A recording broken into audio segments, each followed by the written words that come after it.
अस्सलामुअलैकुम। Welcome to Mansoor voice 2.0। पेशे खिदमत है खौफनाक कहानी पुजारी अमल। एपिसोड 1। कब्रिस्तान की सुनसान अंधेरी रात। यह मुसलमानों का कब्रिस्तान मालूम नहीं होता।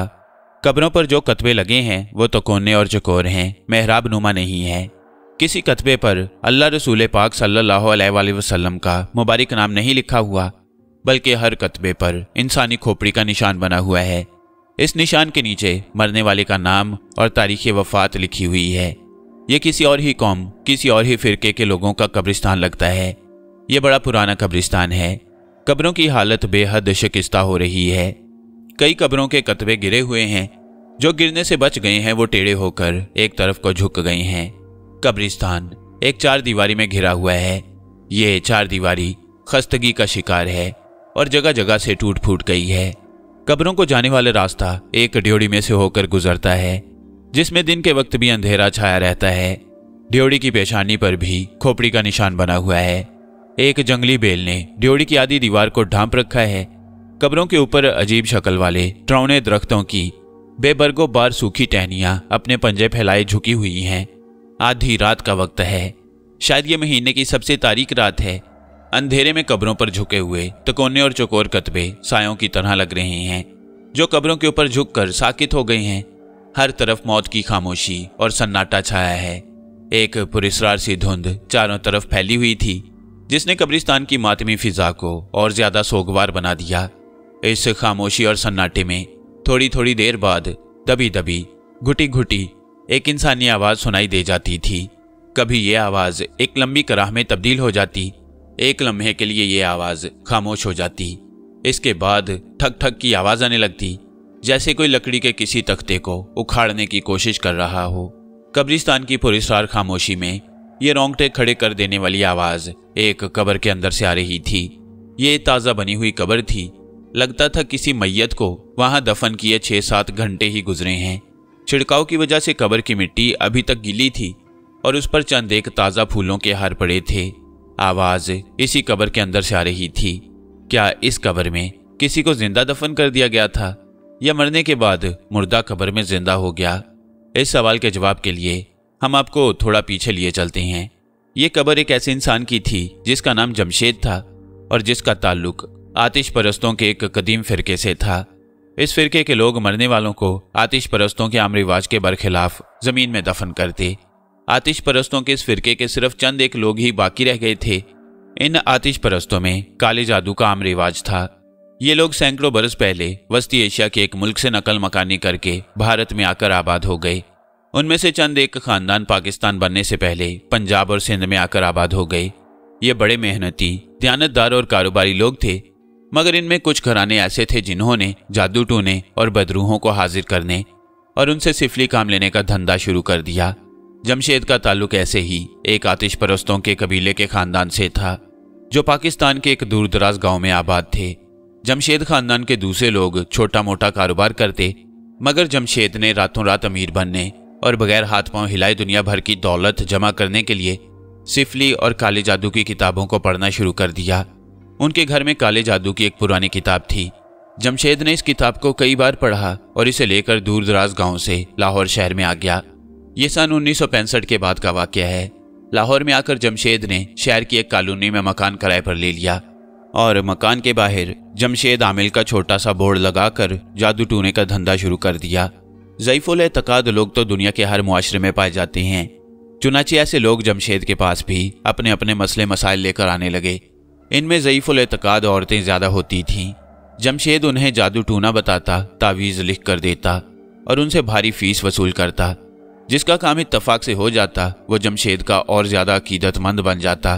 जिसका काम ना होता वो यही समझता कि उससे कोई गलती हो गई है। इसमें आमिल का कोई कसूर नहीं है। कुछ अरसे बाद जमशेद काफ़ी खुशहाल हो गया। वह 30-35 साल का भरपूर सेहतमंद जवान था। शादी उसने नहीं की। वह दुनिया का दौलतमंद तरीन आदमी बनकर किसी अमीर तरीन घराने में शादी करना चाहता था। ये जमशेद का एक देरीना ख्वाब था जो अभी तक पूरा नहीं हुआ, और वो अच्छी तरह से जानता था कि ये ख्वाब सिर्फ काले जादू के किसी कारगर टूने टोटके से ही पूरा हो सकता है। इसके लिए ज़रूरी था कि किसी न किसी बदरू या भूत को काबू करके उसके जरिए बैंकों और बैंक के लॉकरों और दौलतमंद लोगों की तिजोरियों में रखी हुई दौलत हासिल करे। जमशेद ऐसे ही किसी जिन या बदरू की तलाश में लग गया। उसने काले जादू की एक किताब में अफरीती नाम की एक बदरू के बारे में पढ़ा कि यह बदरू इतनी ताकतवर है कि इसे दुनिया के सारे दफनशुदा खजानों का इल्म है। अगर ये काबू में आ जाए तो आदमी सारी दुनिया की दौलत हासिल कर सकता है। किताब में लिखा था कि अफरीती बदरू को काबू करने के वास्ते काले जादू का एक चिल्ला करना पड़ता है, लेकिन उसमें एक बहुत बड़ा खतरा भी है। अगर इस चिल्ले में जरा सी भी कमी रह जाए और काले जादू का अमल उल्टा पड़ जाए तो चिल्ला करने वाला एक ऐसी अजियतनाक मुसीबत में फंस जाएगा कि जिससे उसे क़यामत तक छुटकारा नहीं मिलेगा। इस किताब में काले जादू के चिल्ले के वो मंत्र भी दर्ज थे और ये भी लिखा हुआ था कि ये चिल्ला आतिश परस्तों के मुनहरिफ फिरके के मुर्दा औरत या मर्द की कब्र में बैठकर उसकी खोपड़ी पर मोमबत्ती जलाकर किया जाएगा। आमिल जमशेद ने उसी वक्त अफरीती बदरू को काबू करने के लिए चिल्ला करने का फैसला कर लिया। वो ये भूल गया कि अगर चिल्ले और काले जादू का अमल उल्टा पड़ गया तो वो किसी अजियतनाक अजाब में गिरफ्तार हो सकता है। उसको सिर्फ इतना याद था कि काले जादू के इस अमल का चिल्ला काटने के बाद एक ऐसी बदरू उसके कब्जे में आ जाएगी जो उसके हुक्म की गुलाम होगी और उसके एक इशारे पर शहर के तमाम बैंकों और जमीन के नीचे दफनशुदा खजानों की सारी दौलत उसके कदमों में लाकर ढेर कर देगी। फिर वो शहर के मुजाफात में अपना एक आलीशान बंगला बनवाकर उसमें ऐश की जिंदगी बसर करेगा। उसके पास नए मॉडल की कारें होंगी। वो यूरोप और अमेरिका की सबसे हसीन तरीन मॉडल गर्ल से शादी करेगा। दुनिया के हर शहर में उसके आलीशान बंगले होंगे।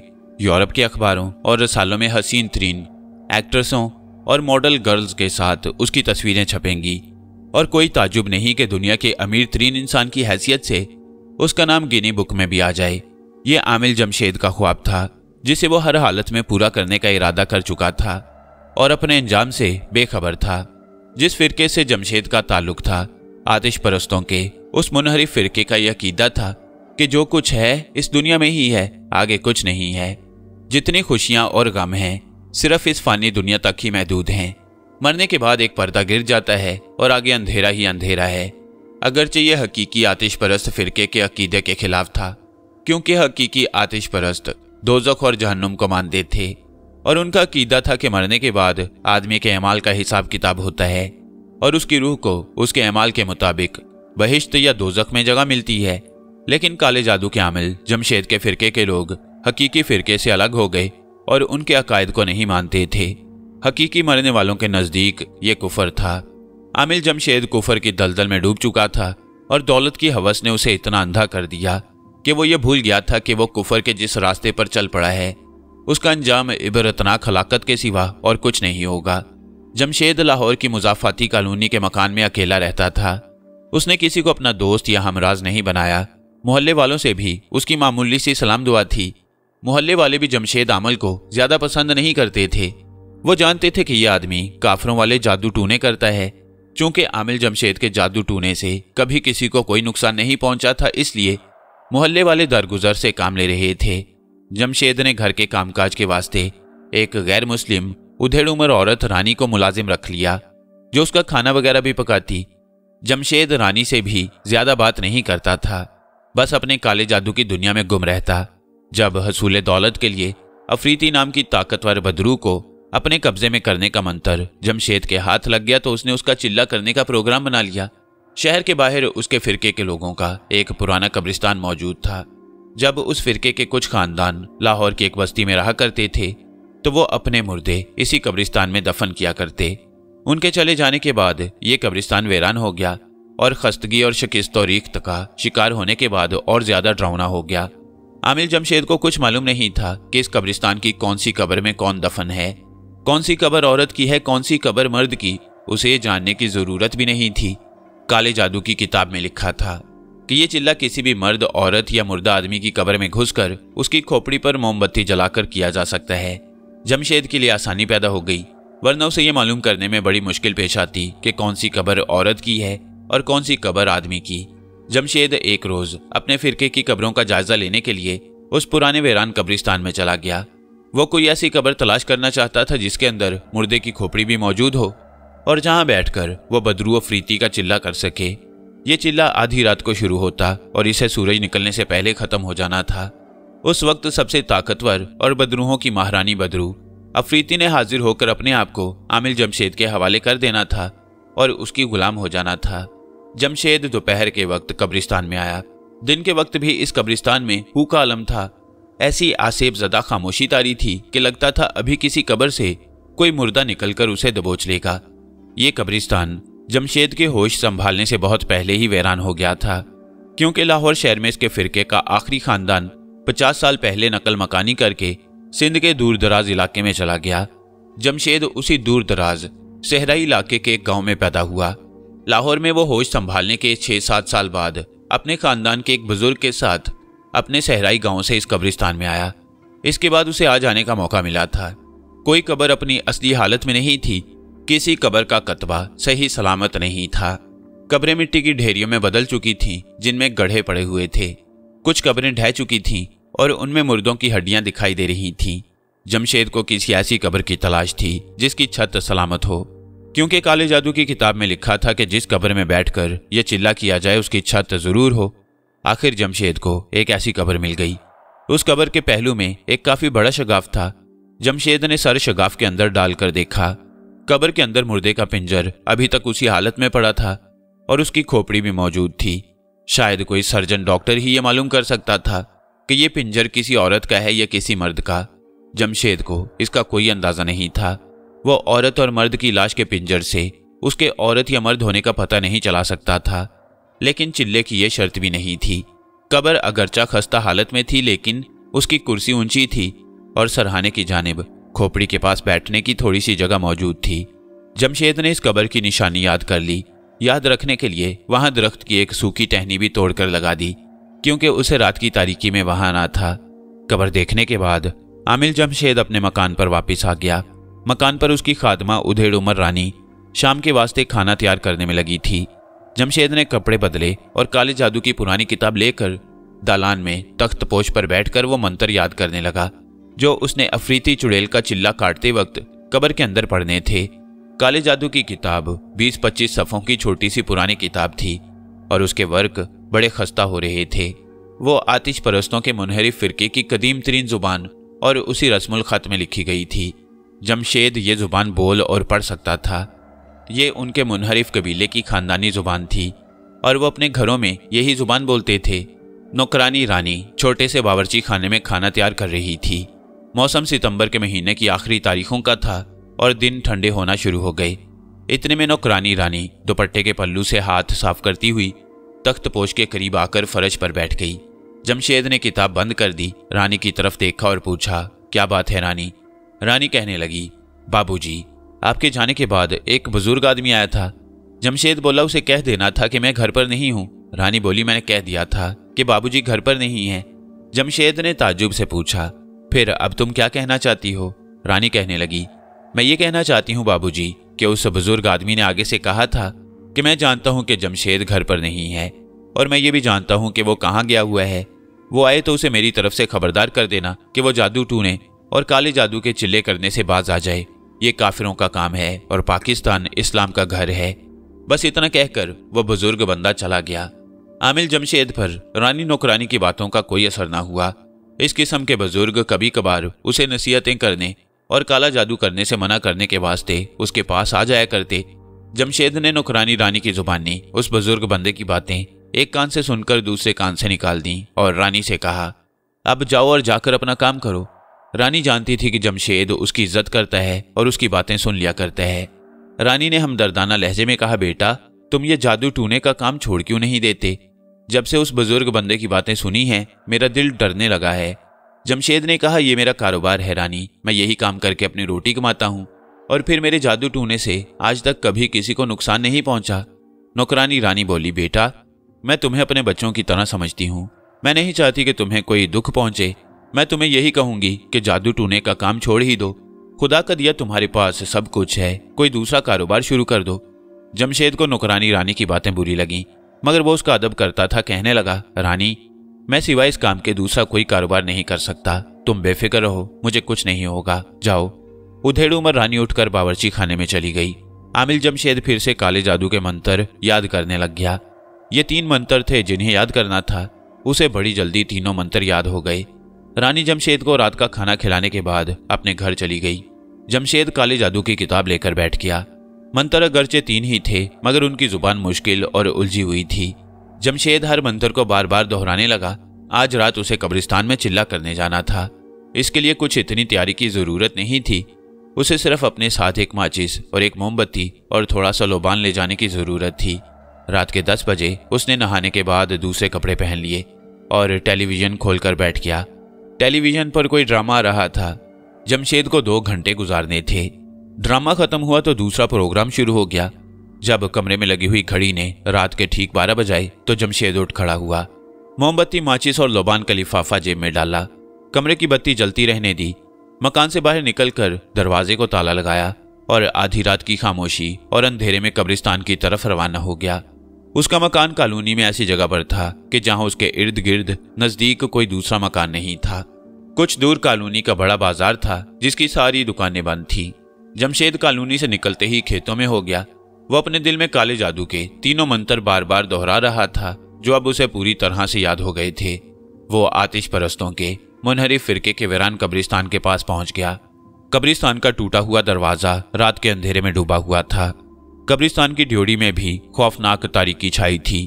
वो ड्योढ़ी में से गुजर गया। अब वो कब्रों के दरमियान चल रहा था। शकिस्ता कब्रें अंधेरे की चादर ओढ़े चुपचाप पड़ी थीं। आमिल जमशेद दिन के वक्त कब्र पर दरख्त की टहनी की निशानी लगा गया था। वह उस कब्र के पास आकर बैठ गया।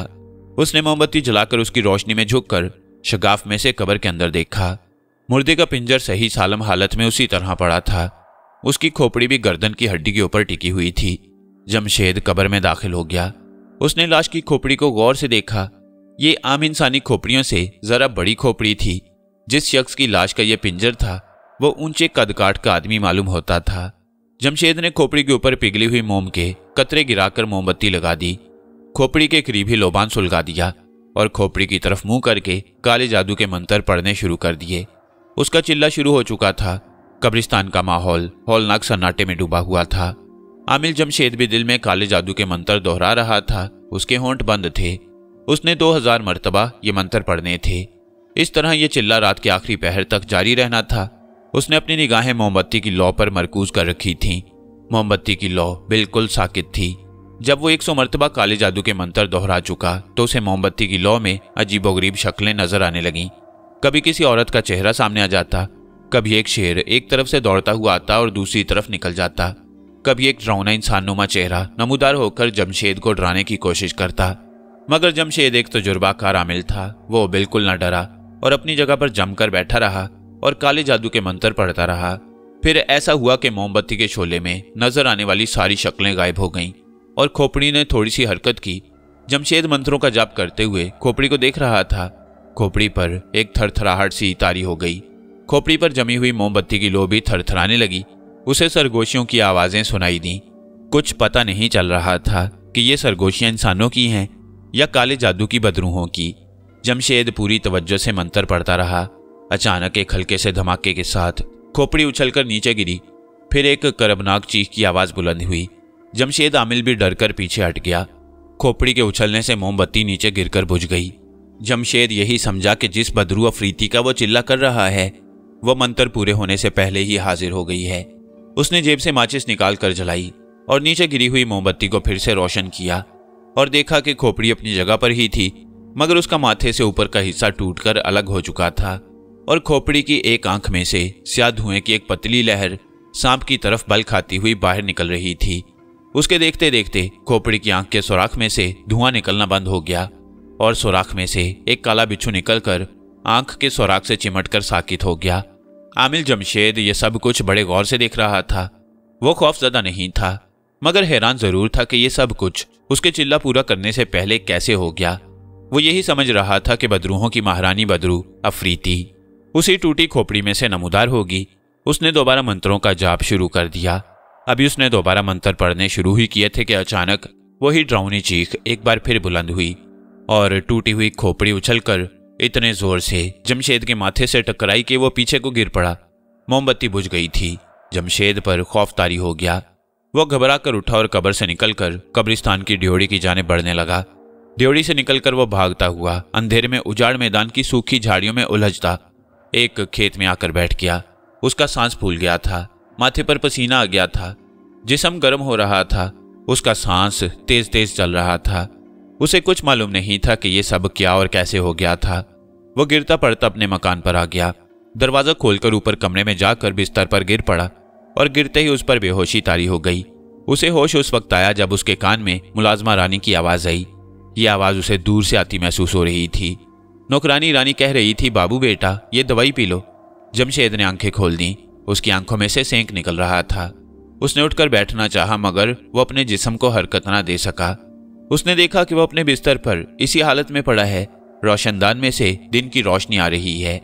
रानी उसके पास बैठी है और उसके हाथ में शीशे का गिलास है जिसमें किसी दवाई का नस्वारी रंग का मिक्सचर है। जमशेद ने बोलकर कुछ पूछना चाहा मगर यह देखकर उसके जिस्म में खौफ की लहर दौड़ गई कि उसकी जुबान बंद हो गई थी। वह बोल नहीं सकता था। उसने मुंह खोलकर कुछ कहना चाहा मगर उसका मुंह भी न खुल सका। उसकी सिर्फ आंखें हरकत कर रही थीं। बाकी सारा जिस्म जैसे पत्थर की तरह साकित हो गया। उसके साथ ये क्या हो गया था, ये सोचकर आमिल जमशेद का दिल डूबने लगा। वो सब कुछ सुन रहा था। उसे नौकरानी रानी की आवाज साफ सुनाई दे रही थी मगर वो बोल नहीं सकता था। हाथ उठाकर दवाई का गिलास भी नहीं पकड़ सकता था। रानी बेचारी सख्त घबराई हुई थी। उसने जमशेद का मुंह खोलकर चम्मच से दवाई डालने की कोशिश की मगर जमशेद के बंद होंठ अपनी जगह पर जमकर सख्त हो गए। रानी रोने लगी। उसने दवाई का गिलास एक तरफ रखा और जल्दी से कमरे में से निकल गई। थोड़ी ही देर बाद वो मोहल्ले के एक डॉक्टर को लेकर आ गई। जमशेद उस डॉक्टर को जानता था। उसका क्लिनिक कॉलोनी के बाजार में था। डॉक्टर ने स्टीथोस्कोप निकालकर जमशेद के दिल की धड़कन चेक की, फिर उसका ब्लड प्रेशर लिया। जमशेद आंखें खोले डॉक्टर को देख रहा था।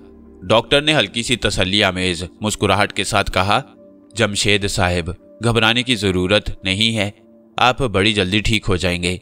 डॉक्टर ने अपने बैग में से डिस्पोजेबल सिरिंज निकालकर उसमें एक छोटी सी शीशी का ऊपर का हिस्सा काटकर सिरिंज में टीके की दवाई भरी और जमशेद के बिल्कुल सीधे पड़े बाजू पर से आस्तीन ऊंची की और बाजू में इंजेक्शन लगाने के लिए झुका। जैसे ही उसने जमशेद के बाजू में सिरिंज की सुई चबोने की कोशिश की, सुई टूट गई। उसे ऐसे लगा जैसे उसने पत्थर में सुई चबोई थी। डॉक्टर ने जल्दी से जमशेद के बाजू को टटोला। जमशेद का बाजू पत्थर की तरह सख्त हो गया था। डॉक्टर ने उसके सारे जिस्म को टटोल कर देखा। उसका सारा जिस्म पत्थर बन चुका था। डॉक्टर हैरान रह गया। जमशेद की आंखें खुली थीं। डॉक्टर ने जमशेद से कहा, यह सब कुछ कैसे हो गया? जमशेद ने कोई जवाब ना दिया। टिकटिकी बांधे डॉक्टर को रहम तलब नजरों से तकता रहा। डॉक्टर ने जमशेद के होंठों पर उंगली रखकर दबाया मगर होंठ भी पत्थर की तरह सख्त थे। डॉक्टर ने जल्दी से स्टीथोस्कोप बैग में रखी और रानी से कहा, इन्हें फौरन अस्पताल ले जाओ। रानी के हाथ पांव फूल गए। उसने जल्दी से मोहल्ले के 2-3 आदमियों को बुलवाया और जमशेद को टैक्सी में डालकर अस्पताल पहुंचा दिया। उस वक्त दिन के 11 बजे थे। अस्पताल में डॉक्टरों ने जमशेद को चेक किया मगर उनकी समझ में न आया कि मरीज को क्या हो गया है। सबसे ज्यादा डॉक्टरों को इस बात की हैरानी थी कि मरीज का जिस्म पत्थर क्यों हो गया है। न उसे इंजेक्शन लग सकता था, न उसे खुराक दी जा सकती थी। सिर्फ मरीज यानी जमशेद का दिल बदस्तूर धड़क रहा था। वार्ड के इंचार्ज डॉक्टर ने अलग होकर अपने असिस्टेंट डॉक्टर से कहा, यह शख्स तकरीबन मर चुका है। सिर्फ दिल अभी तक धड़क रहा है और आंखों में थोड़ी बहुत हरकत है। थोड़ी देर में यह भी खत्म हो जाएगी। रानी बेचारी जमशेद के बिस्तर के करीब बेंच पर सोगवार बैठी थी। जमशेद अस्पताल के बेड पर साकित पड़ा। वार्ड में लोगों के चलने फिरने और डॉक्टर और नर्सों की आपस में बातें करने की आवाज बराबर सुन रहा था। काले जादू के आमिल की हैसियत से वो यही समझ रहा था कि चिल्ला उल्टा पड़ गया है और कुछ देर बाद इसका असर खत्म हो जाएगा और वो बिल्कुल ठीक हो जाएगा। लेकिन जैसे जैसे वक्त गुजर रहा था उसे महसूस हो रहा था कि उसके दिल की धड़कन मध्यम पड़ती जा रही है और उसे अपनी आंखों को हरकत देने में दिक्कत पेश आ रही है। दिन के 1 बजे के करीब जमशेद के दिल की धड़कन बंद हो गई और इसके फौरन बाद उसकी आंखें भी पथरा गईं। वार्ड की नर्स राउंड लगाते जमशेद के पास आई। उसने जमशेद की पथराई हुई आंखें देखी तो जल्दी से डॉक्टर को बुला लिया। डॉक्टर ने आकर चेक किया। रानी जो परेशान सूरत लिए पास ही खड़ी थी। डॉक्टर ने रानी से कहा, बीबी मरीज का कोई बहन भाई कोई रिश्तेदार नहीं है? रानी ने कहा, जी नहीं डॉक्टर जी, बाबू अकेला ही रहता है, मैं उसकी पुरानी नौकरानी हूँ। डॉक्टर ने कहा, बीबी मरीज का इंतकाल हो चुका है, हमें पुलिस को रिपोर्ट करनी होगी। रानी रोने लगी। जमशेद के दिल की धड़कन बंद हो चुकी थी। उसकी आंखें पथरा कर एक जगह साकित हो गई थी मगर वो देख सकता था, सुन सकता था। डॉक्टर ने जब रानी से कहा कि मरीज मर चुका है तो उसने चीख कर कहना चाहा कि मैं मरा नहीं हूं, मैं जिंदा हूं, लेकिन वो आवाज ना निकाल सका। थोड़ी देर बाद पुलिस का एक सिपाही और एक कांस्टेबल वहां आ गए। वो रानी का बयान कॉपी पर लिखने लगे। जमशेद यह सब कुछ देख रहा था, सब कुछ सुन रहा था। वो चीख चीख कर कहना चाहता था कि मैं जिंदा हूं, मैं मरा नहीं हूं, मगर उसकी आवाज उसके हलक से बाहर नहीं निकल रही थी। जब कांस्टेबल ने डॉक्टर से कहा, डॉक्टर साहब पोस्टमार्टम की रिपोर्ट कब तक मिल सकेगी, तो जमशेद पर सख्ता सा तारी हो गया। पोस्टमार्टम का मतलब था कि अब उसके जिस्म को चीरा फाड़ा जाएगा। डॉक्टर ने कांस्टेबल से कहा, आपको 1-1.5 घंटे में पोस्टमार्टम रिपोर्ट मिल जाएगी। कांस्टेबल ने रानी से कहा, बीबी इस आदमी का कोई रिश्तेदार हो तो बताओ, हमें लाश का पोस्टमार्टम करना है। हम ये मालूम करना चाहते हैं कि इसे किसी ने जहर तो नहीं दे दिया। रानी ने आंसू पहुंचते हुए कहा, यहाँ इसका कोई रिश्तेदार नहीं है। जमशेद बोला, ठीक है बीबी, हमें कानूनी कार्रवाई पूरी करनी होगी। जमशेद की लाश को पोस्टमार्टम वाले कमरे में पहुंचा दिया गया। रानी बाहर जमीन पर बैठ गई। पोस्टमार्टम करने वाला डॉक्टर जब जमशेद की लाश का पोस्टमार्टम करने लगा तो वो ये देखकर हैरान रह गया कि लाश पत्थर की तरह सख्त हो चुकी थी। उसने उसी वक्त वार्ड के इंचार्ज डॉक्टर को इतला कर दी। इंचार्ज डॉक्टर पुलिस कांस्टेबल को साथ लेकर पोस्टमार्टम रूम में आ गया। लाश को एक बार फिर चेक किया गया। लाश इतनी सख्त हो चुकी थी कि पोस्टमार्टम का सवाल ही पैदा नहीं होता था। पुलिस कांस्टेबल ने यह सूरत-हाल देखी तो एक कागज आगे बढ़ाते हुए कहा, डॉक्टर साहब यहाँ दस्तखत कर दीजिए, हमें ज़ाब्ते की कार्रवाई पूरी करनी है। जब ज़ाब्ते की तमाम कार्रवाई पूरी हो गई तो जमशेद की लाश रानी के हवाले कर दी गई।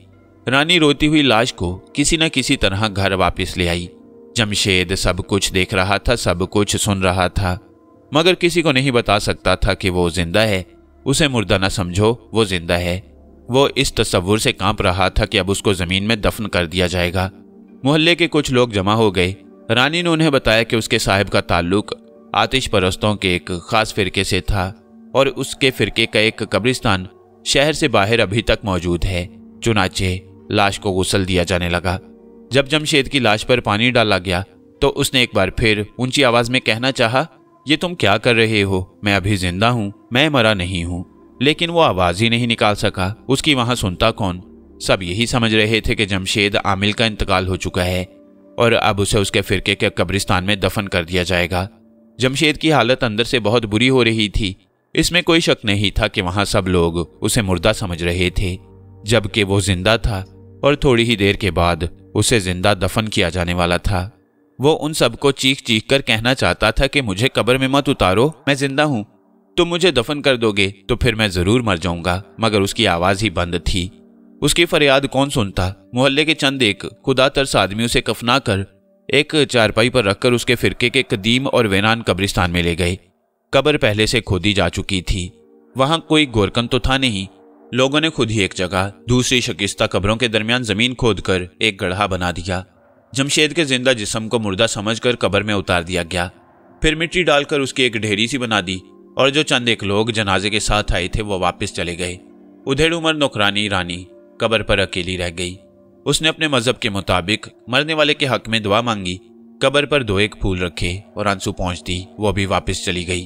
अब ऐसा हुआ कि जैसे ही जमशेद की जिंदा लाश को कब्र में उतार कर कब्र को मिट्टी डालकर बंद किया गया तो जमशेद डर के मारे या किसी और खौफ के जेर असर बेहोश हो गया। उसके सुनने और महसूस करने की जो हिस्स जिंदा थी वो भी खत्म हो गई। कब्रिस्तान में सूरज ढलने लगा। शाम के साए तेजी से बढ़ने शुरू हो गए। शाम के साए गहरे होकर रात की तारीकी में बदल गए और कब्रिस्तान पर पहले से ज्यादा मौत का सन्नाटा छा गया। स्याह मातमी रात धीरे धीरे गुजर रही थी। अब हम वापस अपनी होशरुबा दास्तान के उस पहले मुकाम पर आते हैं जहां से हमने इसे शुरू किया। जब रात की तैरगी और सुनसान सन्नाटे में कब्र के अंदर से कभी किसी के रोने और कभी ठक ठक की रोंगटे खड़े कर देने वाली आवाजें आती थीं। ये कब्र आमिल जमशेद की ही थी जो कब्र में जिंदा दफन किए जाने के बाद बेहोश हो गया, लेकिन जिसे अब होश आ गया था। होश में आते ही जमशेद ने सबसे पहले और हैरत अंगेज तब्दीली ये महसूस की कि उसका सारा जिस्म जिंदा हो गया था।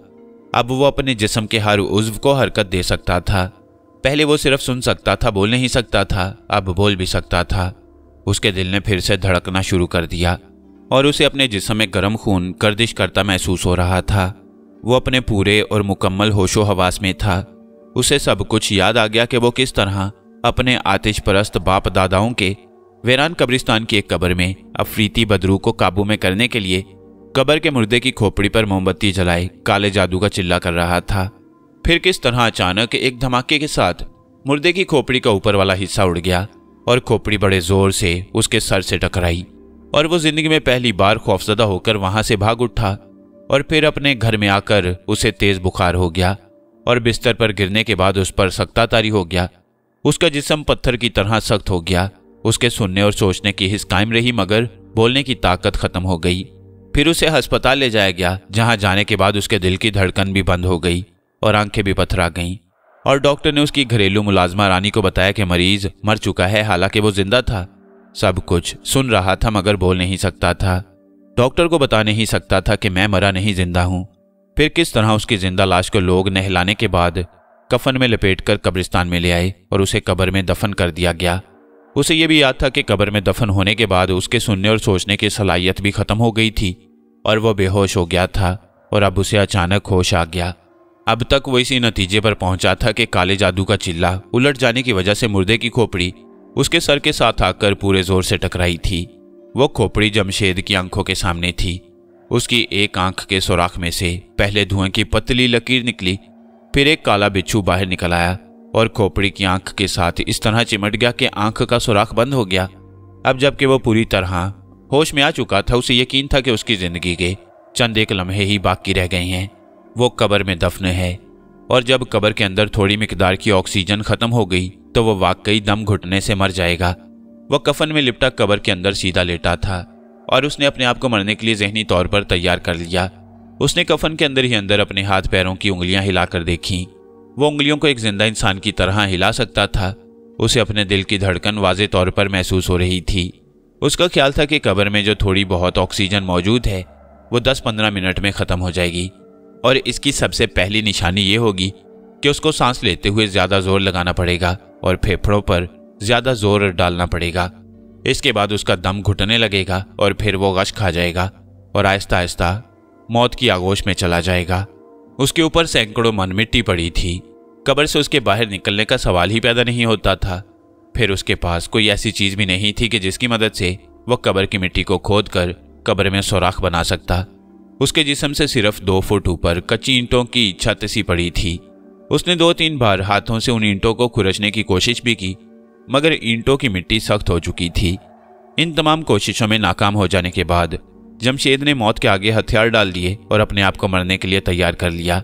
वो इंतजार करने लगा कि कब बंद कब्र की ऑक्सीजन कम होना शुरू होती है और उसको सांस खींचने में दिक्कत पेश आती है। उसने आंखें बंद कर लीं। वो बड़े आहिस्ता आहिस्ता सांस लेने लगा ताकि ऑक्सीजन कम से कम इस्तेमाल की जाए। ये जिंदा रहने की शदीद ख्वाहिश का कुदरती अमल था, वरना वो जानता था कि अब उसका जिंदा रहना नामुमकिनात में से है। कब्र के अंदर लेटा वो देर तक हल्के हल्के सांस लेता रहा। उसने महसूस किया कि ऑक्सीजन में किसी किस्म की कमी नहीं हुई। उसने 2-3 लंबे लंबे सांस खींचे। गहरे सांस खींचने में भी जमशेद को किसी किस्म की मामूली सी भी दिक्कत महसूस न हुई। पहले तो वो बड़ा हैरान हुआ, फिर उसे ख्याल आया कि जरूर कब्र में किसी जगह कोई सुराख है जिसमें से बाहर की ताज़ा हवा अंदर आ रही है। उसने लेटे लेटे गर्दन ऊपर उठाकर कब्र की दीवारों को गौर से देखा। कब्र की तारीकी में उसे कोई सुराख दिखाई ना दिया। उसका ख्याल था कि हो सकता है सुराख में से बाहर की रोशनी नजर आ जाए। उसे लेटे लेटे जब काफी वक्त गुजर गया और उसने सांस लेने में किसी किस्म की दिक्कत या दबाव महसूस ना किया तो उसके अंदर जिंदा रहने की ख्वाहिश दोबारा जिंदा हो गई। उसने फैसला कर लिया कि वो हर हालत में कब्र से बाहर निकलने की कोशिश करेगा। इस इरादे के साथ ही जमशेद के अंदर जैसे एक नई ताकत पैदा हो गई। कब्र के अंदर 2 फुट की ऊंचाई में काफी गुंजाइश थी। वो लेटे लेटे उल्टा हो गया और दोनों हाथों से उसने लहद की दीवार को खुरचना शुरू कर दिया। लहद की दीवार की मिट्टी पुरानी थी और काफी सख्त थी।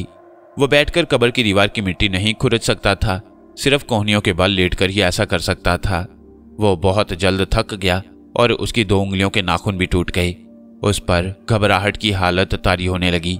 उसे यकीन हो गया कि वो इस कब्र में हमेशा के लिए बंद हो गया है और अगर वो सांस भी लेता रहा तो भी भूख प्यास से मर जाएगा।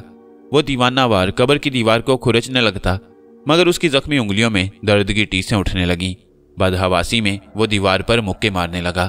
उस वक्त अगर कोई बाहर से सुनता तो उसे कब्र के अंदर से ठक ठक की घुटी हुई आवाजें सुनाई देती, मगर इस उजाड़ बियाबान गैर फिरके के कब्रिस्तान में तो दिन के वक्त कोई नहीं आता था, आधी रात को वहां कौन आ सकता था।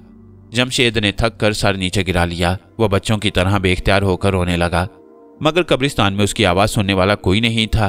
वह कभी रोते रोते चुप हो जाता और कब्र की दीवार पर जोर जोर से मुक्के मारने लगता।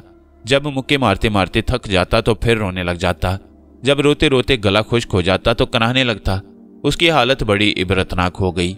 आखिर मायूस होकर उसने अपना सर कब्र की जमीन के साथ लगा दिया और सिसकियां भरने लगा।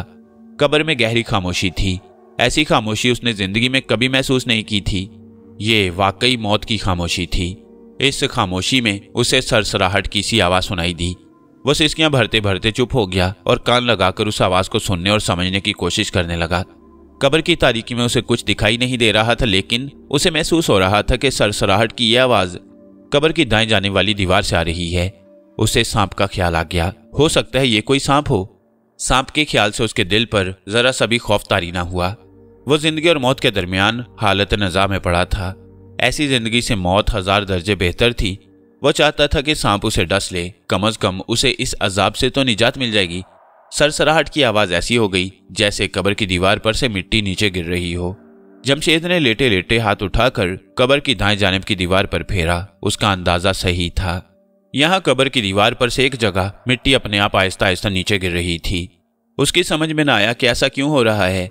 उसने सोचा हो सकता है ये कोई चूहा हो, एक नहीं बल्कि चूहों का एक हजूम हो जो सुराख खोद कर कब्र में आते ही उसके जिस्म की बोटियां उड़ानी शुरू कर दें। ऐसी अजियतनाक मौत के ख्याल से जमशेद की रूह लरस गई। जहां से दीवार की मिट्टी नीचे गिर रही थी उसने वहां अपना हाथ रख दिया। जिंदा रहने की शदीद ख्वाहिश एकदम उसके अंदर जाग उठी। अब वो मरना नहीं चाहता था, बल्कि किसी भी तरह से कब्र से बाहर निकलकर जिंदा इंसानों में वापस आकर जिंदा रहना चाहता था। उसके हाथ रखने के बावजूद कब्र की दीवार की मिट्टी बराबर नीचे गिर रही थी और फिर उसका हाथ दीवार के अंदर धंस गया। दीवार का एक हिस्सा नीचे गिर पड़ा और वहां से धुंध में लिपटी हुई फीकी फीकी रोशनी कब्र में आने लगी। जमशेद कब्र में जितना उठ सकता था उठकर बैठ गया और उस रोशनी को तकने लगा। एकदम उसे ख्याल आया कि किसी गैबी ताकत ने उसकी मदद की है और कब्र की दीवार खोल दी है, और ये फीकी फीकी धुंधली रोशनी सितारों की रोशनी है जो बाहर से आ रही है। जमशेद जल्दी से कोहनियों के बल रेंग कर कब्र के शगाफ में दाखिल हो गया। उसने देखा कि दूसरी तरफ भी एक कब्र की लहद थी जिसमें एक इंसानी हड्डियों का पिंजर पड़ा था। हड्डियों के पिंजर की गर्दन की हड्डी के करीब ही एक इंसानी खोपड़ी पड़ी थी जिसका ऊपर वाला हिस्सा गायब था और खोपड़ी की एक आंख से स्याह बिच्छू चिमटा हुआ था। जमशेद ने उस कब्र को और उस कब्र की हड्डियों के पिंजर को पहचान लिया। ये वही कब्र थी जिसके अंदर बैठकर उसने पिछली रात अफरीती बदरू का चिल्ला किया था, और फिर एक चीखनुमा धमाके की आवाज से मुर्दे की खोपड़ी उछलकर बड़े जोर से उसके सर से टकराई और वो खौफजदा होकर भाग गया। वो रेंगता हुआ अपनी कब्र में से निकलकर दूसरी कब्र में आ गया। इस कब्र में दाखिल होते ही जमशेद की निगाहें बेख्तियार उस तरफ उठ गईं जहां कब्र में एक काफी बड़ा शगाफ था। वो इसी शगाफ में से कब्र के अंदर चिल्ला करने की गर्ज से दाखिल हुआ था। धुंधली फीकी रोशनी में उसने देखा कि वहां अब कोई शगाफ नहीं था। उसने कब्र की दूसरी दीवार की तरफ देखा कि शायद ये शगाफ कब्र की दूसरी दीवार में था, मगर वो दीवार भी बंद थी। ये कब्र भी चारों तरफ से बंद थी। उसने सोचा शायद ये वो कब्र नहीं, कोई दूसरी कब्र है, मगर मुर्दे का सही सालम पिंजर और आधी टूटी हुई खोपड़ी और खोपड़ी की एक आंख से चिमटा हुआ काला बिच्छू इस बात का सबूत था कि ये वही कब्र है जिसमें गुज़िश्ता रात जमशेद ने चिल्ला काटने की कोशिश की और डर कर भाग गया। फिर ऐसा क्यों है कि इसकी दीवार में कोई शगाफ नहीं है? क्या ये शगाफ किसी ने बाहर से बंद कर दिया था? मगर किसी को ऐसा करने की क्या जरूरत थी? इस कब्र के मुर्दों के लवाहकीन एक अरसा हुआ वहां से जा चुके थे और कई बरसों से यह कब्रिस्तान वीरान पड़ा था। जमशेद की निगाह खोपड़ी पर पड़ी तो वो उसे सख्ते के आलम में देखता ही रह गया। खोपड़ी जो एक तरफ को टेढ़ी होकर पड़ी थी आहिस्ता आहिस्ता सीधी हो रही थी। खोपड़ी का ऊपर वाला हिस्सा उड़ चुका था। उसकी एक आंख से जो काला बिच्छू चिमटा हुआ था वो साकित था और बिल्कुल हरकत नहीं कर रहा था। सिर्फ उस बिच्छू की दुम जिसमें जहर भरा हुआ था किसी वक्त हिलने लगती।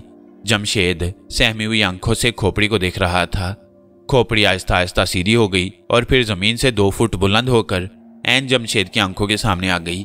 जमशेद चुपचाप अपनी जगह पर साकित बैठा उसे तकने लगा। खोपड़ी अपनी एक आंख के सुराख में से जैसे उसे टिकटिकी बांधे देख रही थी। जमशेद को एक बोझल और गुस्सीली मर्दाना आवाज सुनाई दी, सुन। ए काले जादू के आमिल, गौर से सुन। तूने मेरे वजूद को ऐसा नुकसान पहुंचाया है कि जिसके लिए मैं तुझे कभी मुआफ नहीं करूंगा। तेरी वजह से मेरी खोपड़ी का आधा हिस्सा गायब हो गया है। मैंने तुझे अपनी गिरफ्त में ले लिया है। मैं तुझसे अपने वजूद की बर्बादी का ऐसा खौफनाक बदला लूंगा कि जिसे तू मरते दम तक नहीं भुला सकेगा। जमशेद काले जादू का आमिल था और बदरूहों को बुलाकर उनसे गुफ्तगू किया करता। वह समझ गया कि उसका चिल्ला उल्टा पड़ जाने की वजह से इस मुर्दे की सर की खोपड़ी को नुकसान पहुंचा है और अब ये उससे जरूर बदला लेगा। उसे यह भी अंदाजा हो गया था कि यह मुर्दा कोई बड़ा खतरनाक आतिश परस्त जादूगर था जिसका ताल्लुक उसके मुनहरिफ फिरके से ही है। जमशेद ने आवाज में आजिजी पैदा करते हुए कहा, मुझसे अनजाने में बड़ी भूल हो गई है। मुझे अगर पता होता कि यह तुम्हारा वजूद है तो मैं इस कब्र में चिल्ला करने कभी ना बैठता। भारी गुस्सीली आवाज ने जवाब दिया, अब कुछ नहीं हो सकता। मुझे तूने जो नुकसान पहुंचाना था पहुंचा दिया। अब तुझे मेरे इंतकाम की आग से कोई नहीं बचा सकेगा। जमशेद उसी लम्हे समझ गया कि उसके साथ ये जो कुछ हुआ है और हो रहा है इस शख्स की वजह से हुआ है और ये कोई बड़ा खतरनाक और जबरदस्त शैतानी ताकत वाला आतिश परस्त जादूगर रह चुका है और यही उसे इस अजाब से बाहर निकाल सकता है। उसने हाथ जोड़कर कहा, मुझे मुआफ कर दो, मुझ पर रहम करो और मुझे यहां से बाहर निकलने का रास्ता बता दो। मैं हमेशा तुम्हारा गुलाम रहूंगा। उसीली आवाज ने कहा, गुलाम तू मेरा हो चुका है। मैं जो चाहूंगा तेरे साथ करूंगा। मेरा पहला बदला यह है कि तू अब जमीन के अंदर कब्रों की दुनिया से कभी बाहर नहीं जा सकेगा। ये राक्षसों, टुकराई हुई बदरूहों, बदकारों, घिनौने गुनाह करने वालों की अजाबज़दा आत्माओं की दुनिया है। तू इस आग और दलदलों की दुनिया में सिसक सिसक कर मरेगा और फिर तेरी बदरू यहां क़यामत तक भटकती रहेगी। एक भयानक कहके के साथ टूटी हुई खोपड़ी आहिस्ता आहिस्ता नीचे आकर अपनी हड्डियों के पिंजर के पास गिर पड़ी। जमशेद अगरचा अभी जिंदा हालत में था, खुद बदरू नहीं था, लेकिन वो काले जादू के अमल से बदरूहों से राब्ता करके उनसे गुफ्तगू किया करता। वो आलमे असफल की इस गुनाह आलूद मखलूक से मानूस था। चुनाचे उसे इस कदर हैरत नहीं हुई जितनी कि एक आम नॉर्मल इंसान को हो सकती थी, मगर वो जिंदा हालत में इस मखलूक के दरमियान आ जाने से खौफजदा जरूर था। उसके पास काले जादू के कुछ ऐसे मंत्र भी थे जिनको पढ़कर फूंकने से वो इस जेरे जमीन बदरूहों की दुनिया से निकलने की कोशिश कर सकता था। वह मंत्र पढ़ने के लिए बैठ गया, मगर यह देखकर वो और ज्यादा दहशतज़दा हो गया कि उसे काले जादू का एक भी मंत्र याद नहीं रहा। उसने जहन पर जोर डालकर मंत्रों को याद करने की बहुत कोशिश की, लेकिन लगता था कि जैसे उसके जहन से काले जादू के तमाम मंत्र गायब हो चुके हैं। एक भी मंत्र याद नहीं आ रहा। वो घबरा गया, लेकिन उसने बहुत जल्द अपनी घबराहट पर काबू पा लिया और कब्र से बाहर निकलने की तदबीरें सोचने लगा। ये कब्र भी पहली कब्र की तरह चारों तरफ से बंद थी। छत पर सैकड़ों मन मिट्टी का बोझ था। फीकी फीकी धुंधली सी सोगवार रोशनी कब्र में जरूर फैली हुई थी। कुछ पता नहीं चलता था कि यह रोशनी कहां से आ रही है। आमिल जमशेद इन्हीं परेशान ख्यालों में उलझा बैठा था कि उसे एक शोर की आवाज सुनाई दी। ये आवाज कब्र की दीवार की दूसरी तरफ से आती महसूस हो रही थी। जमशेद कान लगाकर इस आवाज को सुनने लगा। ये आवाज आहिस्ता आहिस्ता एक गिड़गिड़ाहट में बदल गई। फिर एक धमाके के साथ कब्र की एक दीवार गिर पड़ी। जमशेद ने देखा कि जहां कब्र की दीवार गिरी थी वहां एक सुरंग नमूदार हो गई। इस उम्मीद पर कि शायद इस सुरंग के जरिए उसे जमीन के नीचे से बाहर निकलने का रास्ता मिल जाए, वह सुरंग में दाखिल हो गया। सुरंग की छत इतनी ऊंची थी कि वो वहां खड़ा हो सकता था। सुरंग में वही धुंधली धुंधली फीकी बीमार सी रोशनी थी। एक शोर सा बदस्तूर सुनाई दे रहा था। जमशेद सुरंग में चल पड़ा। सुरंग की ऊंची दीवार और दीवारों के साथ गदले रंग के कोहरे का गुलाफ चिमटा हुआ था। ये मुटियाले बादल की सुरंग लग रही थी। उसने दीवार को छुआ तो उसे दीवार गर्म लगी। उसने जल्दी से हाथ पीछे कर लिया। वो आहिस्ता आहिस्ता चल रहा था। फिर ऐसा हुआ कि चलते चलते अपने आप उसके पांव जमीन से 1-2 फुट बुलंद हो गए। कोई शैतानी ताकत उसे अपने आप आगे को धकेल रही थी। शोर उसके करीब आने लगा। फिर ये शोर इतना बुलंद हो गया कि जमशेद ने अपने कानों को हाथों से ढांप लिया, मगर शोर बुलंद से बुलंद तर होता चला गया। जमशेद को ऐसा लगने लगा जैसे ये शोर उसके अंदर से आ रहा है। उसकी रफ्तार खुद ब खुद तेज हो गई। कुछ ही लम्हों के बाद वो सुरंग की धुंध में बुलंद शोर की गूंज के साथ तिनके की तरह उड़ने लगा।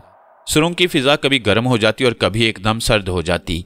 एक दफा फिजा इतनी गर्म हो गई कि जमशेद का जिस्म जलने लगा। उसकी चीख निकल गई। दूसरे लम्हे फिजा एकदम सर्द हो गई और जमशेद सुरंग में से उछलकर बाहर गिर पड़ा। वो जहां गिरा था वहां तारीकी ही तारीकी थी। उसने एक हाथ से जमीन को टटोला। घबराकर उसने अपना हाथ पीछे को खींचना चाहा, मगर उसकी कलाई किसी इंसानी पिंजर के हड्डियों वाले हाथ ने पकड़ ली। उसने जोर से हाथ को झटका दिया।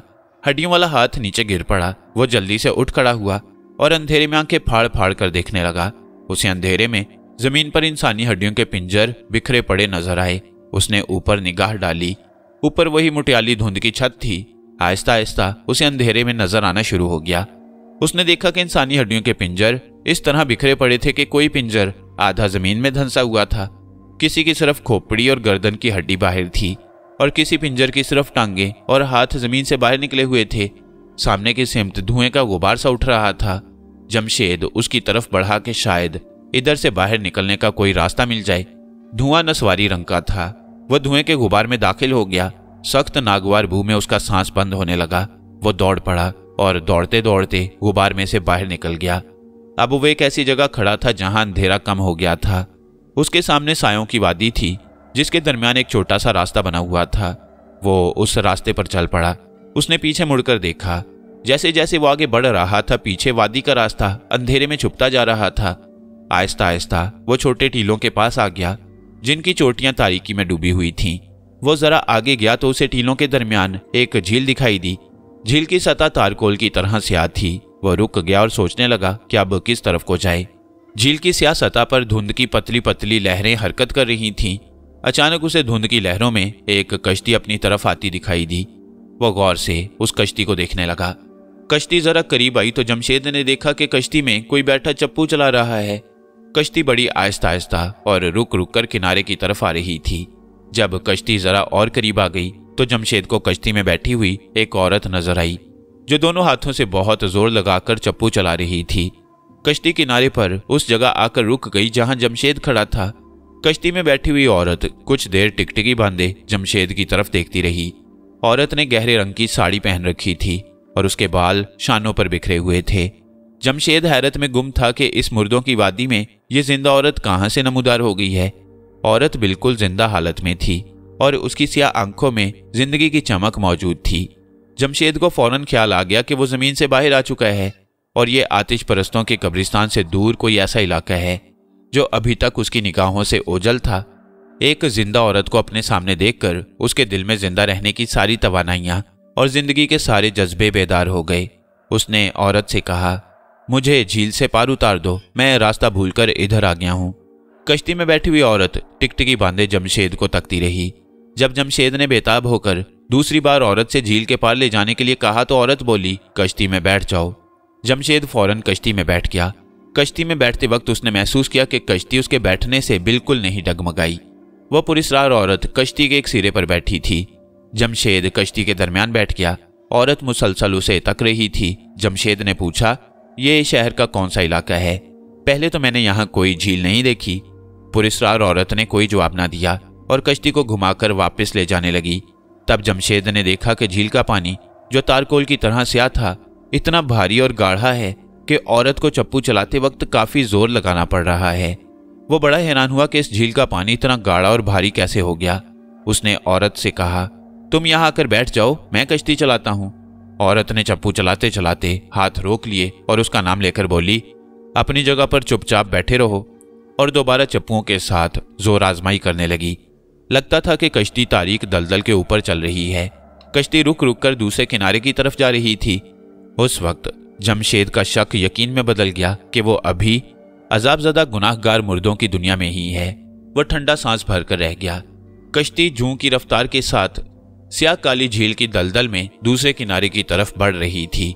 जमशेद से ना रहा गया। वो इस मुअम्मे को हल करना चाहता था कि वो कहाँ है और जहाँ है वो कौन सी जगह है और वहां से कैसे बाहर निकला जा सकता है। उसने औरत से सवाल किया, ये कौन सी जगह है और तुम कौन हो और तुम्हें मेरा नाम कैसे मालूम हुआ? औरत ने फौरन जवाब ना दिया।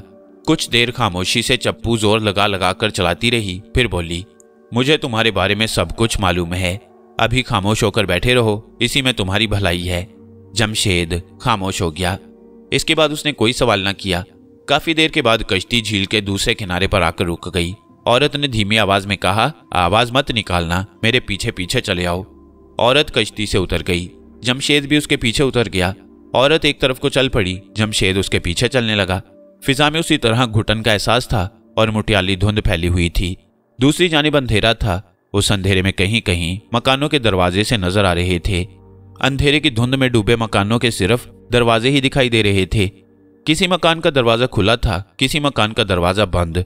एक मकान के खुले दरवाजे के करीब से गुजरते हुए जमशेद को अंदर से किसी के रोने और सिसकियां भरने की दबी हुई आवाज सुनाई दी।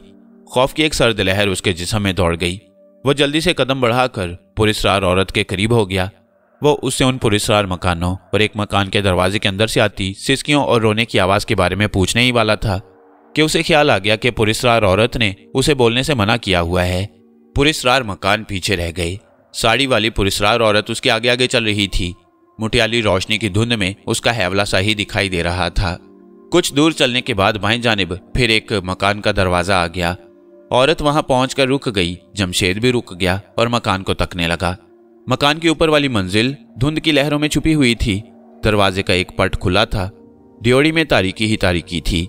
ये किसी पुरानी शकिस्ता हवेली का दरवाजा लग रहा था। औरत ने जमशेद को हाथ से पीछे आने का इशारा किया और मकान में दाखिल हो गई। जमशेद उसके पीछे पीछे मकान की ड्योढ़ी में आ गया। अंधेरे में उसे कुछ दिखाई नहीं दे रहा था। औरत ने उसका हाथ पकड़ लिया। औरत का हाथ बर्फ की तरह ठंडा था। वो उसे अपने साथ चलाती अंधेरी ड्योढ़ी में से गुजर गई। सामने एक तंग दालान था जहां वही फीकी फीकी नस्वारी रंग की बेमार रोशनी थी। दालान के कोने में एक कोठरी थी जिसका दरवाजा बंद था। पुरस्कार औरत ने जमशेद का हाथ छोड़ दिया और धीमी आवाज में बोली, बोलना मत। दालान के ऊपर भी वही मुटियाली धुंध की चादर फैली हुई थी। सामने सिर्फ कोने वाली कोठरी का दरवाजा ही धुंधला धुंधला नजर आ रहा था। पुरस्कार औरत जमशेद को उस कोठरी में ले गई। कोठरी में घुप अंधेरा छा रहा था। औरत ने कहा, ठहरो, मैं दिया जलाती हूं। इसके साथ ही अंधेरे में एक दिए की लौ टिमटिमाई। जमशेद ने देखा कि औरत के हाथ में मिट्टी का एक छोटा दिया जल रहा था। उसने दिए को दीवार के ताक में रख दिया। जमशेद ने कोठरी का जायजा लिया। ये एक तंग सी कोठरी थी जिसकी दीवारें बोसीदा हो रही थीं। एक तरफ मिट्टी का 2 फुट ऊंचा चबूतरा था। औरत ने जमशेद से कहा, चबूतरे पर बैठ जाओ। जमशेद खामोशी से वहां बैठ गया। औरत सामने वाली दीवार के पास जाकर झुक गई और जमीन की मिट्टी हटाकर अंदर से मिट्टी का एक छोटा सा मटका निकाल कर ले आई। उसने मटका चबूतरे पर रखा और खुद भी वहां बैठ गई। कहने लगी, मैं सबसे पहले तुम्हें एक शय दिखाना चाहती हूँ। मटके का मुंह कपड़े से बंद था। उसने मटके के मुंह से कपड़ा हटा दिया और मटके को चबूतरे पर उलट दिया। अंदर से हड्डियों के छोटे छोटे टुकड़े निकले। उनमें एक गर्द आलूद इंसानी खोपड़ी भी थी। पुरस्कार औरत कहने लगी, मेरे जिस्म की हड्डियां हैं, ये मेरी खोपड़ी है। जमशेद ये सुनते ही हैरत में डूब गया और पुरस्कार औरत को तकने लगा। दिए की कमजोर सी रोशनी में पुरस्कार औरत की स्याह आंखों में एक पुरस्कार मकनातीसी चमक थी। वो सांवले रंग की औरत थी। उसकी उम्र 30 साल से ज्यादा की नहीं लगती थी। चेहरे के नक्श पुरकशिश थे। जमशेद उसी वक्त समझ गया कि ये औरत भी कोई भटकी हुई बदरू है। वो कुछ पूछने लगा तो पुरस्कार औरत ने अपना ठंडी उंगलियों वाला हाथ जमशेद के होंठों पर रख दिया और बोली, तुम्हें कुछ पूछने की जरूरत नहीं है, मैं तुम्हें खुद ही सब कुछ बता दूंगी। मैं इसीलिए तुम्हें यहां लाई हूं। पुरस्कार औरत ने हाथ नीचे कर लिया। एक नजर जलते हुए दिए की लौ पर डाली। फिर जमशेद को देखा और कहने लगी, मेरा नाम आरती है। भारत के शहर उज्जैन में एक नाचने गाने वाली के यहाँ मेरा जन्म हुआ। मैंने गुनाह और पाप के माहौल में आंख खोली। जरा होश संभाला तो मेरी माता मुझे एक गांव में अपनी एक सहेली के यहाँ छोड़ आई। वो नहीं चाहती थी कि मैं भी नाचने गाने का धंधा करूं। वह मुझे गुनाह की दुनिया से दूर रखना चाहती थी। मैं अपनी माँ की सहेली के यहाँ रहने लगी। मेरी माता मुझसे हर महीने आकर मिल जाया करती। माता जी की सहेली गांव के मंदिर की पुजारी की बेटी थी। जवान हुई तो मेरी माता जी अगली दुनिया को चली गई। उनकी मौत के बाद मैंने पर पुर्जे निकालने शुरू कर दिए। गुनाह के जरासीम मेरे खून में पहले से मौजूद थे। मेरे गांव के एक गवाले से नाजायज ताल्लुकात बन गए। माता जी की सहेली को पता चला तो उसने अपने भाई के बेटे से मेरा ब्याह कर दिया। उसका नाम कुंदन लाल था। कुंदन लाल गांव के मंदिर के बाहर फूल बेचा करता था। वह कमजोर होने की हद तक भला मांस था। मुझे ऐसा ही पति चाहिए था। मैंने बहुत जल्द उसे अपना मुती बना लिया और अपने आशिक ग्वाले से मिलना शुरू कर दिया। भगवान जाने कहां से मेरे पति कुंदन लाल के अंदर का मर्द जाग उठा। एक दिन उसने हम दोनों को ऐसी हालत में देख लिया कि जिस हालत में अपनी पत्नी को देखकर कोई भी पति उसे कत्ल कर सकता है। कुंदन लाल ने उस वक्त तो कुछ न कहा, मगर उसने मेरा घर से निकलना बंद कर दिया। मेरे ग्वाले आशिक ने मुझ पर जादू सा कर दिया था। जब उसकी जुदाई मेरी बर्दाश्त से बाहर हो गई तो मैं अपने एक वाकिफ सपेरे से एक जहरीला सांप पटारी में बंद करके ले गई और पटारी चारपाई के नीचे रख दी। रात को जब कुंदन लाल सो गया तो मैंने पटारी खोलकर जहरीला नाग उस पर उलट दिया और खुद कोठरी से निकल गई। जब सवेरा हुआ तो मैं कोठरी का दरवाजा खोलकर अंदर गई। मेरा पति मुर्दा पड़ा था, सांप ने उसे डसकर हलाक कर दिया था। मैंने रोना शुरू कर दिया। गांव वाले जमा हो गए। मैंने उन्हें बताया कि मेरे पति को सांप ने काट लिया है। मैं बेवा हो गई, मगर अपने गवाले आशिक को ना छोड़ा। एक वक्त आने पर मेरे आशिक का जी मुझसे भर गया। उसने धोखे से मुझे बंबई के एक दलाल के हाथ फरोख्त कर दिया। वो दलाल मुझे बंबई ले गया और वहां ले जाकर उसने मुझे बंबई के रंडियों के बाजार पारस स्ट्रीट के कोठे पर बिठा दिया। अब मैं भी तवाइफ बन गई। इस किस्म की गुनाह आलूद जिंदगी की मैं आदी थी।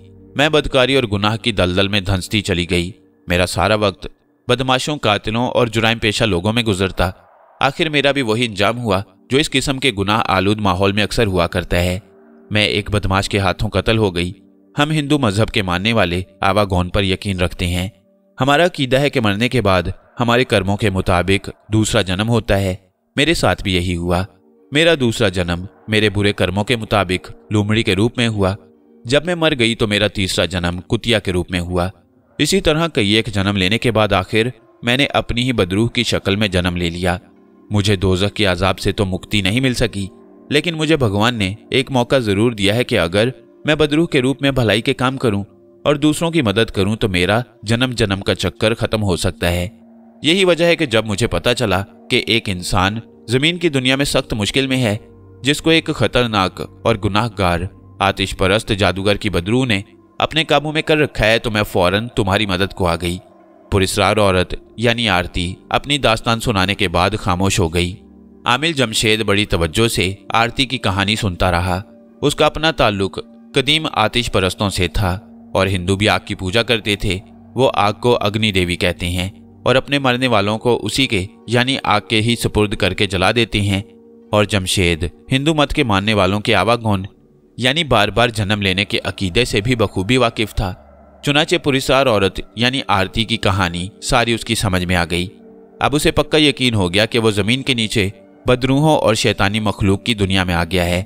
वो नस्तूर जादूगर की बदरूह के शिकंजे से निकलकर अपनी इंसानों की दुनिया में वापस जाना चाहता था। ये इतना आसान काम नहीं था, जबकि आमिल जमशेद का कोई काले जादू का मंत्र बदरूहों की दुनिया में आने के बाद काम नहीं कर रहा था। वो जान गया कि इस मुश्किल में सिर्फ यही बदरूह औरत आरती उसके काम आ सकती है, जबकि वो उसकी मदद करने के लिए तैयार भी थी। वो ये भी जानता था कि इन बदरूहों के पास अपनी ताकतें होती हैं और वह हर किस्म के जादू टूने का मुकाबला कर सकती हैं। चुनाचे आरती की दास्तान सुनने के बाद उसने आरती से कहा, मुझसे अनजाने में एक भूल हो गई है। मैं अफरीती बदरूह को काबू करने की गर्ज से उसका चिल्ला काटने एक कब्र में बैठ गया। मुझे नहीं मालूम था कि वो कब्र कदीम जमाने के एक खतरनाक आतिश परस्त जादूगर नस्तूर की कब्र है।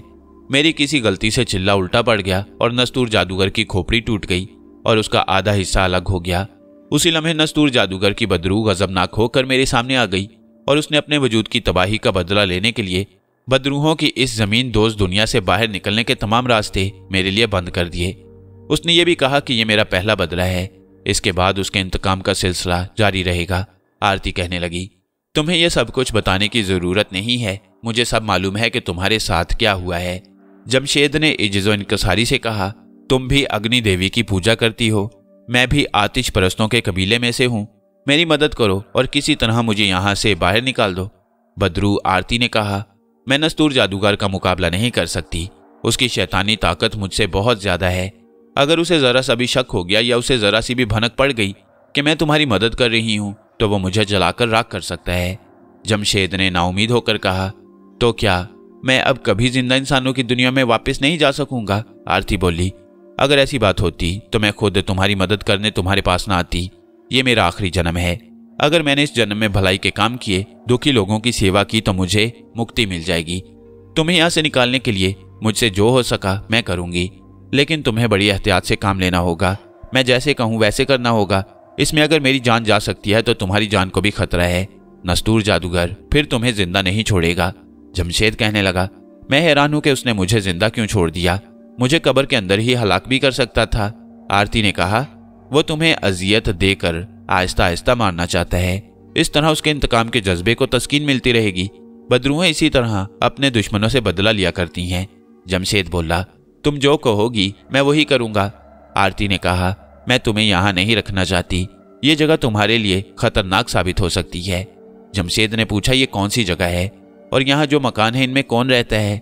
आरती कहने लगी, इन मकानों में उन आतिश परस्तों की बदरूहें रहती हैं जिन्होंने दुनिया में यतीमों और बेवाओं की जमीन पर नाजायज तौर पर कब्जा करके अपने मकान बना लिए थे।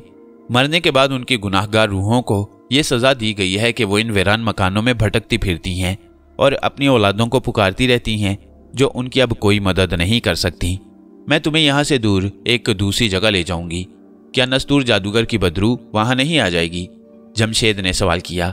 आरती बोली, मैं तुम्हें ऐसी जगह छुपा कर रखूंगी जिस जगह का जादूगर नस्तूर की बदरू को भी गुमान नहीं हो सकेगा। मेरे साथ आओ। आरती की बदरू जमशेद को लेकर वीरान हवेली से बाहर निकल आई। बाहर वही हल्के नस्वारी रंग की फीकी धुंध फैली हुई थी। आरती के पीछे पीछे चलते हुए जमशेद एक बार फिर उन मकानों के करीब से गुजरा जिनकी ऊपर वाली मंजिलें धुंध में डूबी हुई थीं और किसी मकान का दरवाज़ा आधा खुला था और किसी मकान का दरवाज़ा पूरा बंद था। उन मकानों के करीब से गुजरते हुए जमशेद ने बड़ी दर्द अंगेज मर्दाना आवाज़ें सुनी।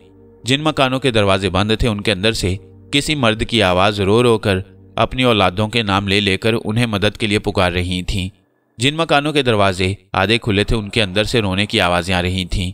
दोनों एक बार फिर उसी स्याह तारकोल जैसी झील पर आ गए।